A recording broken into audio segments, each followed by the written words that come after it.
This video is brought to you by John Robson Guitar Tuition. If you enjoy the content, please consider supporting the channel by enrolling on a course, purchasing some guitar lessons or a t-shirt, or you can join my Patreon. Now, on with the show. Hello chaps, welcome once again to John Robson Guitar Tuition. As always, I do hope you're well.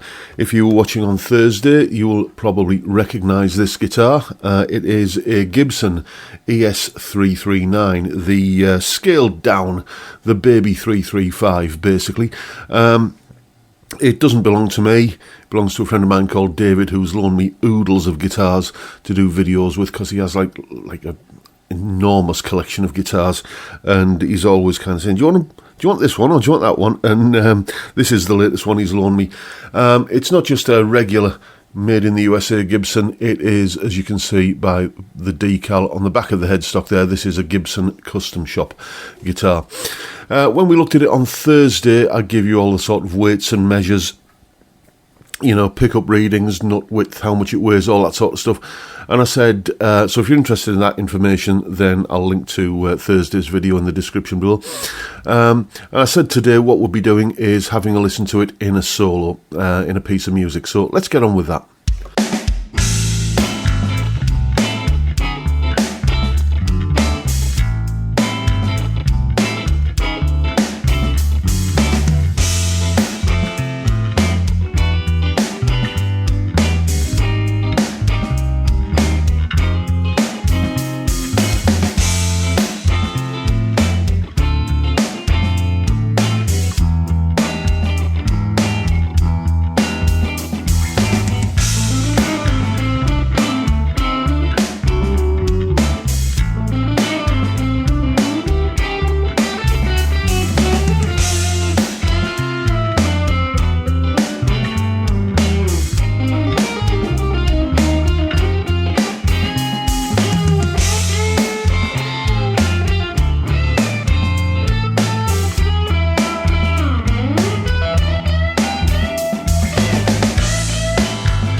And just a little bit of housekeeping there. All the guitar tones you were hearing were courtesy of my Marshall DSL1 combo on the classic gain channel with the volume maxed out, and the difference between the clean and the dirty sounds was just using the guitar's volume control. That's it. It's it cleans up beautifully from the controls on the guitar. It's really works well that way. There's a full tab for that piece of music in both Guitar Pro and PDF formats, along with a clip of me playing it and a jam track for you to play along with for yourself. All of that is up on my Patreon page. There's the address, and the link is, as always, in the description. As you're bound to know by now, $3 or £2.50 a month gets you access to all of these extra bits and pieces and goodies that go along with these YouTube videos. A massive thank you to everyone who supports me in that or any of the other ways, all of which are, as I say, linked down below in the description. And talking about the tab for that solo, a couple of weeks ago on the live stream, I put the idea out there.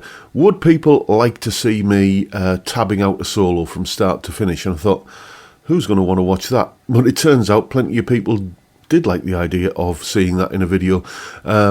So the tab that I've just mentioned there of that solo, you can see me tab the entire thing out on Wednesday. Every last note of the bass line, every strum of the rhythm guitar, every slide, every bend, every hammer on, every pull off of the lead guitar, you can see me tabbing it all out in Guitar Pro on Wednesday in a Learn My Licks special. So you can basically see how I use Guitar Pro and possibly learn a little bit from it yourself. So that's Wednesday's video. So anyway, back to this guitar. What do I think of it? It's a really nice guitar. I literally can't, find any fault with it at all. It's beautiful for what it is, but it hasn't blown me away. And I think I was expecting it to. I think that's more says more about me than it does about the guitar. As soon as David mentioned that he was going to be loaning me this this custom shop Gibson, I was so excited. I was like a kid waiting for Christmas, and I don't know. I think maybe I bigged it up too much in my own mind, and I was expecting some transcendental experience of this is going to be this is going to be so kind of different to anything I've ever played. It's not. It is a nice guitar, but even that, I'd say with a caveat that if you want to own one of these, you're going to have to dig around on the used market, and you can expect to pay about £2,600 for one. You can buy a Harley Benton for 10% of that, less than a tenth of that, that will sound remarkably similar. So, but when you get to a certain level with guitars like this, it's about more than the functionality of it as a musical instrument. It's a status symbol, it's a trophy, it's a certificate of achievement, or you can look upon it as an heirloom to be passed down to the next generation. It is about, as I say, more than the functionality of it as a musical instrument. And it does that functionality really well. It just didn't really kind of, as I say, it didn't blow me in the way like that, like I was kind of bigging it up in my own mind and expecting it to. Yes, this guitar is, as I said at the top of the video, the kind of scaled down the baby 335, and if I lean this way, you can see on the wall behind me there is a very 335-like guitar. It's the Sire Larry Carlton H7, and I think these guitars are similar enough that it would be a pity if I didn't do a direct comparison between them, as the kind of comparisons I do, putting both guitars into a mix. This one and the more affordable alternative behind me there. We're going to do a side-by-side on these at some point, and you can make up your own mind about how the more affordable guitar performs in relation to the boutique brand.